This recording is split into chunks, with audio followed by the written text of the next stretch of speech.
이혜인 수녀님이 있죠. 이혜인 수녀님이 사순절의 기도라는 제목의 시에서 이렇게 말했습니다.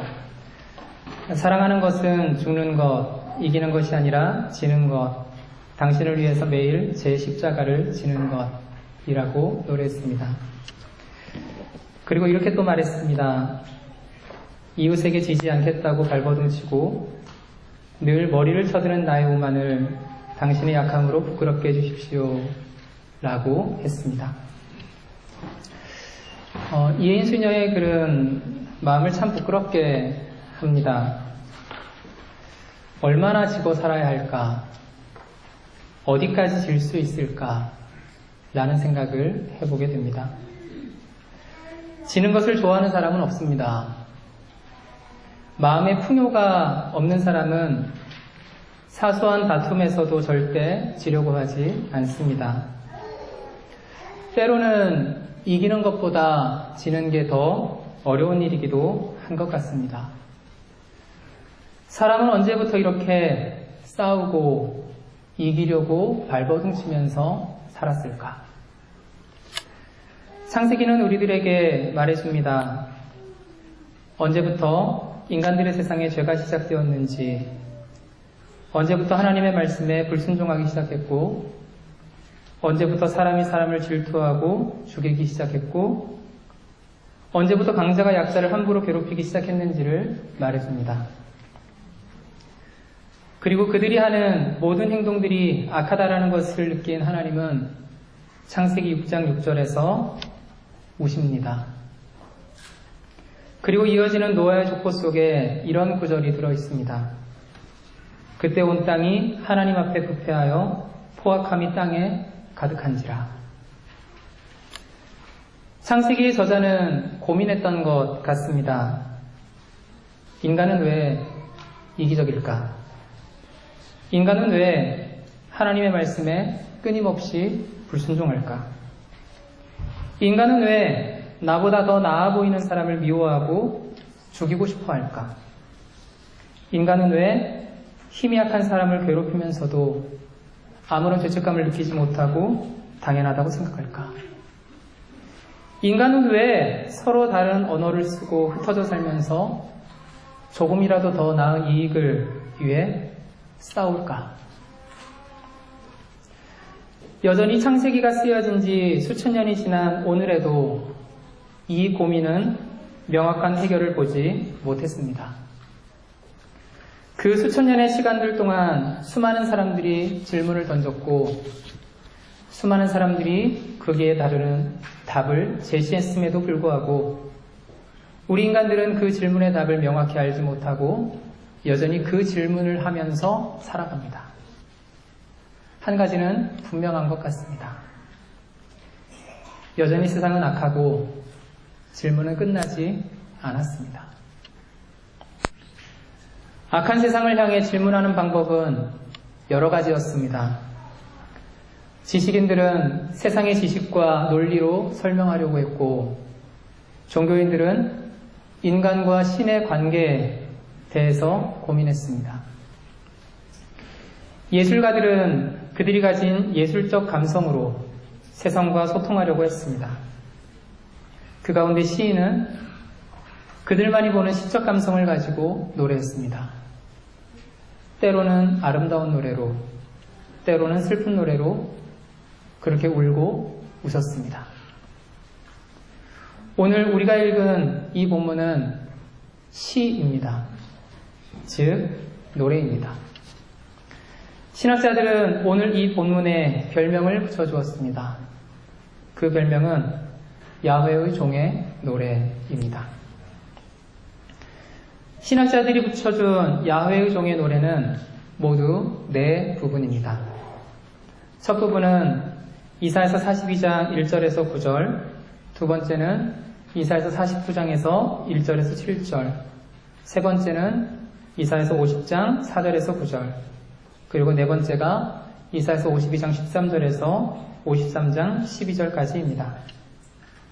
즉, 오늘 우리가 읽은 본문은 야훼의 종의 노래라는 이름이 붙은 4개의 노래 중에 마지막 부분입니다.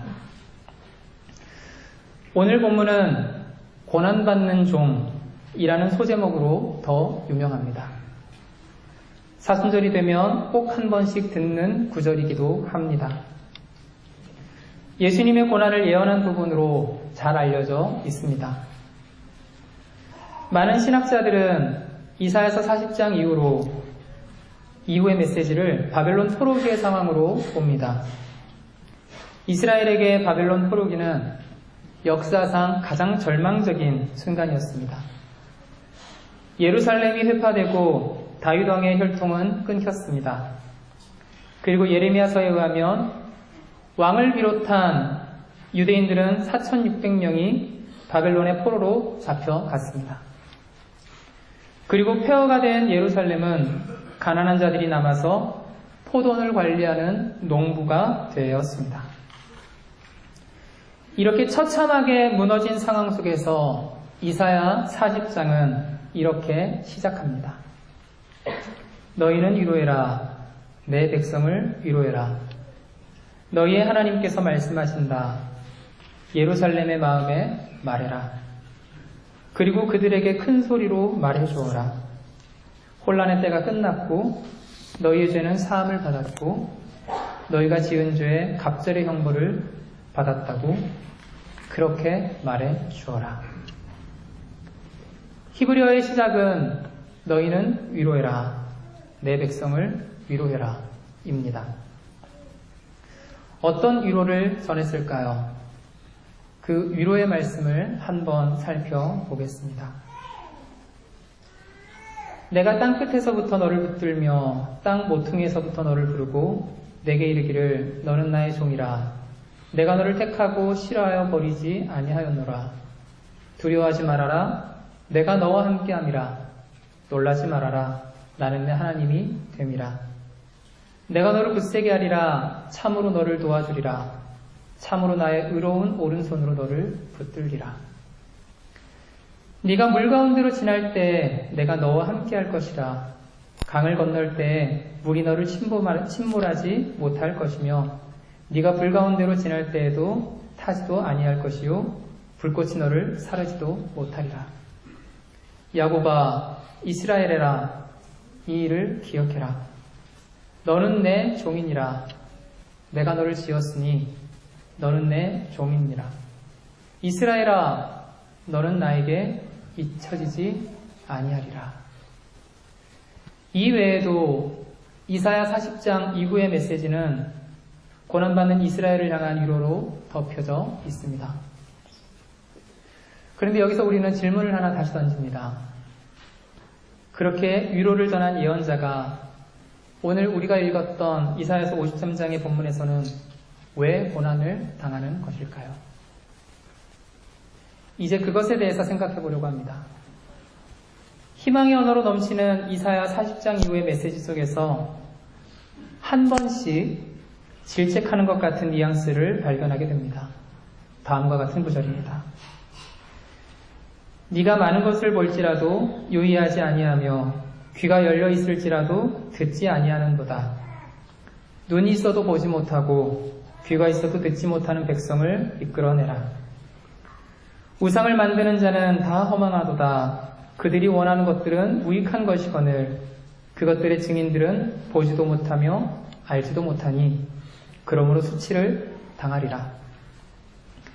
그들이 알지도 못하고 깨닫지도 못함은 그들의 눈이 가려서 보지 못하며 그들의 마음이 어두워져서 깨닫지 못함이니라.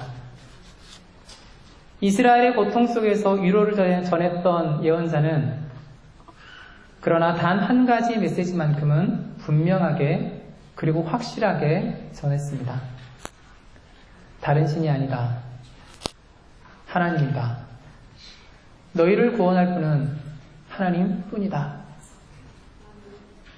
성경의 표현 그대로 옮기면 마음에 닿는 말로 포로제의 백성들을 위로했음에도 불구하고 포로제 생활에 적응하며 나름대로의 생활을 영위하던 이들에게 조금도 자신의 것을 내려놓고 싶어하지 않는 이들에게 이방 땅에서 이방 땅의 문화에 젖어 그냥 그렇게 살기를 바랬던 이들에게 다른 것이 아니라 하나님의 구원을 기억하며 살라는 위로의 예언자의 단 한 가지의 강권, 그것 때문에 오늘 본문에서처럼 짓밟히고 조롱당하고 찔리고 채찍에 맞았습니다.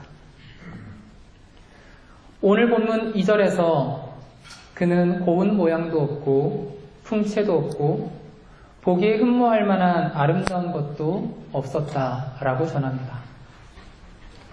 3절에서 그는 사람들에게 멸시를 받고 버림을 받고 고통을 많이 겪었다고 전합니다.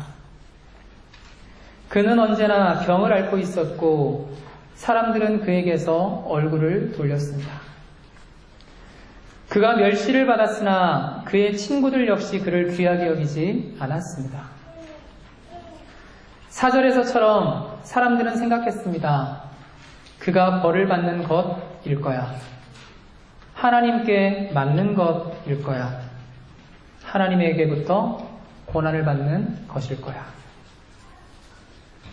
포로지에서 너희의 죄는 사해졌다 라고 외쳤던 그 위로의 예언자는 자신이 말했던 위로의 메시지와 정반대로 사람들에게 놀림을 받았습니다. 예언자는 백성들을 위로했지만 백성들은 예언자를 조롱했습니다. 8절에서처럼 그는 굴욕을 당하고 고문을 당하였으나 아무 말도 하지 않았습니다. 마치 도살장으로 끌려가는 어린 양처럼, 마치 털 깎는 사람 앞에서 잠잠한 양처럼 끌려가기만 할 뿐 아무 말도 하지 않았습니다. 9절에서처럼 그는 폭력을 휘두르지도 않았습니다. 자기에게 주어진 위기를 모면하려고 거짓말하지도 않았습니다. 12절에서처럼 그는 죽을 때까지 자기의 영혼을 서슴없이 내맡겼고 남들이 죄인처럼 여기는 것도 마다하지 않았습니다. 그는 많은 사람의 죄를 대신 짊어졌고 죄 지은 사람들을 위해 기도해 주었습니다. 그는 고난받는 이스라엘의 위로자였지만 그 이스라엘에 의해서 고난을 당했습니다. 그리고 그의 고난은 비겁하게 뒤로 숨어 그를 지킬 수 없었음을 반성하는 사람들에게 이렇게 고백되어졌습니다. 그가 찔림은 우리의 허물 때문이고 그가 상함은 우리의 죄악 때문이다. 그가 징계를 받음으로 우리는 평화를 누렸고 그가 채찍에 맞음으로 우리는 나음을 받았도다. 여기 한 사람이 있습니다. 그의 이름은 예수입니다. 거의 600년 전에 있었던 그 일 그대로 유대 땅에 살던 이스라엘의 한 위로자는 다시 고난을 당하고 사람들의 조롱을 받으며 채찍을 맞고 십자가의 수치를 겪어야 했습니다. 사람들은 그에게 말했습니다. 유대인의 왕 예수여, 너 스스로 먼저 구원해 보아라. 예수는 그들의 말에 아무런 대꾸도 하지 않았고 침묵했습니다. 도리어 예수는 십자가 위에서 그들을 위해 기도했습니다. 아버지, 저들을 용서해 주십시오. 자기들이 무슨 일을 하는지 모릅니다. 십자가 위에서 처참하게 실패했던 예수는 이상하게도 다 이루었다라고 말했습니다. 그는 이스라엘의 위로자였고 이스라엘에게 하나님의 말씀을 가르치고 전했던 하나님의 아들이었습니다. 네. 그는 이스라엘의 위로자였고 이스라엘에게 하나님의 말씀을 가르치고 전했던 하나님의 아들이었습니다. 그러나 그의 위로에도 불구하고 자신의 욕심을 채우는 일이 더 중요했던 사람들, 사두개인들, 바리새인들, 그리고 당시의 권력자들은 말도 안 되는 이유를 들어 예수를 십자가에 못 박아 죽게 했습니다. 적어도 성경에서 보여지는 이스라엘의 위로자 예수는 단 한 번도 높은 위치에 앉지 않았습니다. 제자들에게도 그렇게 가르치지 않았습니다. 도리어 고난받는 자리에서 고난받는 사람들과 함께 했습니다. 하늘의 하나님이 하늘의 위치에서 이 땅에 사는 사람들의 고통을 위로할 수 없었습니다. 이 땅에서 모든 것을 누리며 살아가는 그 부자들의 편에서 약자를 위로할 수 없었습니다. 십자가를 비겁하게 피하고서 고통에 있는 사람들을 위로할 수 없었습니다. 이스라엘의 위로자의 삶은 그런 것이었습니다. 우리는 고백합니다. 십자가는 사랑이라고 말합니다. 답안지에 정답을 맞추듯이, 그렇게 쓰여지는 답을 맞추듯이 그 말에 사람들은 더 이상 감동하지 않는 것 같습니다. 너무 편하게, 너무 익숙하게 그 십자가를 말합니다. 예수는 대단한 하나님의 아들이기 때문에 그렇게 하는 것이 별로 어렵지 않았을 것처럼 말합니다.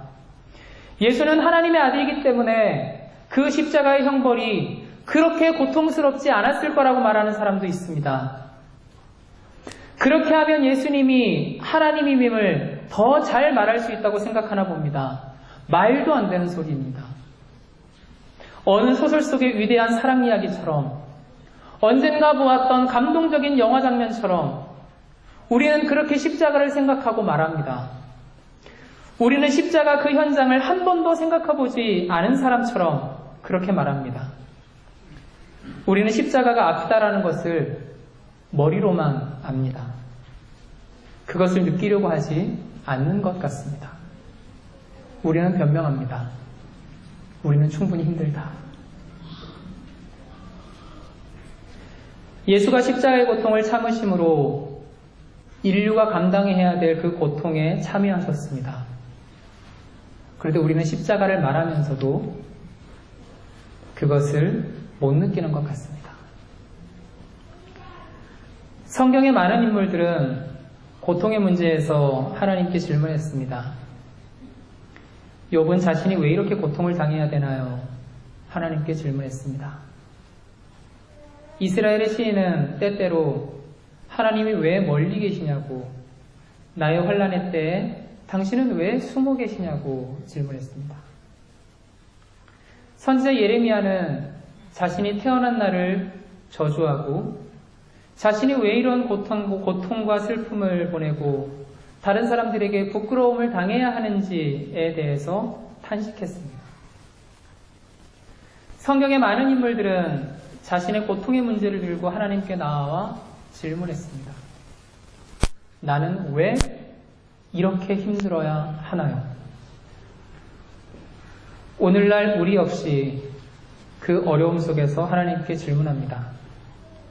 나는 왜 이렇게 힘들어야 하나요? 나의 하나님, 당신은 지금 어디에 계시나요? 우리는 왜 이렇게 힘들어야 하나요? 십자가 예수는 대답합니다. 나 거기 너와 함께 있다. 네가 눈물 흘리는 그 자리에 내가 있다. 우리의 고통에 모른 척하지 않고 하나님이 함께하고 있다는 증거, 그 증거가 바로 십자가입니다. 이에 대해서 이혜인 수녀는 이런 시를 썼습니다. 제목은 나의 예수를 이라는 시인데요. 삶에 지치고 아픈 사람들이 툭하면 내게 와서 묻는다. 예수가 어디에 계시냐고. 찾아도 아니 보인다고. 오랜 세월 예수를 사랑하면서도 시원한 답을 줄 수 없는 답답한 나는 목이 메인다. 예수의 마음이 닿는 마음마다 눈물을 흘렸으며 예수의 발길이 닿는 곳마다 사랑의 물길이 타올랐음을 보고 듣고 알면서도 믿지는 못하는 걸까? 그는 오늘도 소리 없이 움직이는 순례자, 멈추지 않고 걸어다니는 사랑의 집. 나는 예수를 어떻게 설명할까? 말보다 강한 사랑의 삶을 나는 어떻게 보여주어 예수를 믿게 할까? 이 글을 읽으며 많은 공감과 많은 생각을 해봤습니다. 목회자로 살면서 위로자로 살고 싶었는데 나는 얼마나 그 역할에 충실하게 살고 있을까 돌아보았습니다. 아울러 여러분들께도 질문해보고 싶습니다. 하나님께서 여러분의 수고와 어려움을 모르실까요? 정말 그렇게 생각하시는지요? 히브리서 4장 15절은 말합니다. 주님은 연약한 우리의 사정을 몰라주시는 분이 아닙니다. 우리와 마찬가지로 모든 일에 유혹을 받으신 분입니다. 그러므로 용기를 내어서 하나님의 은총으로 가까이 나아갑시다. 그러면 우리는 하나님의 자비와 은총을 받아서 필요한 때에 그의 도움을 받게 될 것입니다. 고통의 문제로 질문하고 계시는 여러분들께 부탁드립니다. 여러분의 고통에 함께 참여하고 계시는 예수님을 믿으시기 바랍니다. 하나님이 여러분의 고통을 모르지 않으십니다. 여러분의 고통에 참여하시려 낮은 이 땅에 오셔서 시험 받으시고 고난당하셨던, 그리고 심지어 십자가를 마다하지 않으셨던 그분을 신뢰하시기 바랍니다. 아울러 바울은 고린도후서 1장에서 이렇게 말합니다. 주님은 온갖 환난 가운데서 우리를 위로하여 주시는 분이십니다. 따라서 우리가 하나님께 받는 그 위로로 우리도 온갖 환난을 당하는 사람들을 위로할 수 있습니다. 그리스도의 고난이 우리에게 넘치는 것과 같이 그리스도로 말미암아 우리의 위로도 또한 넘칩니다. 우리가 환난을 당하는 것도 여러분이 위로와 구원을 받게 하려는 것이며, 우리가 위로를 받는 것도 여러분이 위로를 받게 하려는 것입니다. 여러분은 이 위로로 우리가 당하는 것과 똑같은 고난을 견뎌냅니다. 우리가 여러분에게 거는 희망은 든든합니다. 여러분이 고난에 동참하는 것과 같이 위로에도 동참하고 있음을 우리는 알고 있습니다. 그리스도의 고난에 동참하는 것은 그리스도의 위로에 동참하는 것입니다. 아울러 그리스도의 위로에 동참하는 것은 그리스도의 고난에 동참하는 것입니다. 그러나 우리는 위로는 받고 싶어 하지만 그 고난에 동참하는 것은 인색합니다. 이스라엘의 위로자가 되셨던 예수님을 기억합니다. 위로는 좋은 것이죠. 하지만 그는 그 위로의 대가로 고난을 당해야 했습니다. 희망 없는 자들에게 너는 희망이다, 기회 잃은 자들에게 기회를 주었던 위로의 예수는 그 위로의 대가로 고난을 당해야 했습니다. 그의 십자가는 가장 처참한 고난으로 온 인류의 사랑을 확증하셨습니다. 고통의 문제에서 헤어나오지 못하는 인류에게 가장 큰 위로를 주었던 사건, 그 사건이 바로 십자가입니다. 그가 나와 함께 아프셨다. 아니, 오히려 나보다 더 아프셨다. 내가 겪어야 할 그 고통을 대신해서. 예수의 십자가는 위로자의 고난이었습니다. 그리고 예수의 십자가는 고난자의 위로였습니다. 이스라엘의 위로자는 고난에 동참했습니다. 그리고 그 고난에 동참했던 고난자는 다시 고통에 몸부림치는 인류의 위로가 되었습니다. 조금 질 수 있는 마음이 우리들에게도 있기를 바랍니다. 우리가 그렇게 기도하고 예배드리고 신앙생활하고 교회 다니는 사람들을 그렇게 많이 만나서 교제하고, 그럼에도 불구하고 하나님과 조금도 가까워지지 않는 이유는 지기를 싫어하는 마음, 조금도 지려하지 않는 그 마음이지 않을까. 아울러 고통이 가득한 세상에서 하나님의 작은 위로자가 되기를 바랍니다. 어쩌면 조금 고난에 동참해야 될지 모릅니다. 조금 사람들에게 모릅니다. 다른 사람들의 성경은 말합니다. 그 고난의 대가가 하나님의 위로를 경험할 것이다. 그렇게 예수의 삶을 따르는 우리가 되기를 바라봅니다. 기도하겠습니다.